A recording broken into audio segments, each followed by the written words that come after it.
ഈ പെണ്ണ് മധു എന്ന യുവാവിനെ ജീവൻ തുല്യം വർഷങ്ങളായി പ്രണയിക്കുകയായിരുന്നു.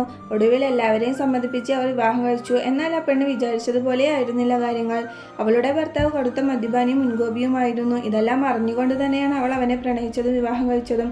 വിവാഹം കഴിഞ്ഞാൽ അവൻ മാറുമെന്നാണ് അവൾ കരുതിയിരുന്നത്. പക്ഷെ ഒന്നും സംഭവിച്ചില്ല. നാൾക്കുനാൾ അവന്റെ ദേഷ്യവും മദ്യപാനം കൂടിക്കൂടി വന്നു.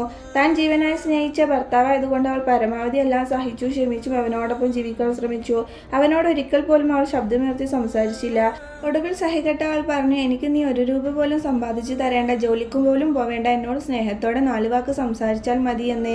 എന്നാൽ അവൻ ഇതൊന്നും മനസ്സിലാക്കാൻ ശ്രമിച്ചില്ല. അപ്പോഴും ദേഷ്യത്തോടെ തന്നെയാണ് മറുപടി നൽകിയത്. വർഷങ്ങൾ കഴിഞ്ഞിട്ടും അവന്റെ സ്വഭാവത്തിൽ യാതൊരു മാറ്റവും ഉണ്ടായില്ല. ഒടുവിൽ അവൾ അവനോട് വഴക്കിടാനോ ഒച്ചവെക്കാനോ നിൽക്കാതെ ബാഗുമെടുത്ത് ആ ജീവിതത്തിൽ നിന്നും ഇറങ്ങിപ്പോന്നു. ഡിവോഴ്സിനെ അപേക്ഷിക്കുകയും ഒരു ആശുപത്രി നഴ്സായി ജോലി ചെയ്യാൻ തുടങ്ങുകയും ചെയ്തു. കുറച്ച് ദിവസങ്ങൾ കൊണ്ട് താൻ അവളെ എത്രത്തോളം വിഷമിപ്പിച്ചിരുന്നു എന്ന് അവൻ തിരിച്ചറിയുന്നു. താൻ ജീവനേക്കാളേറെ സ്നേഹിച്ച ഭർത്താവിൽ നിന്നും ഡിവോഴ്സ് കിട്ടിയപ്പോൾ സങ്കടമുണ്ടായിരുന്നെങ്കിലും തൻ്റെ സമാധാനമുള്ള പുതിയ ജീവിതത്തെ ഓർത്ത് അവൾ സന്തോഷിച്ചു.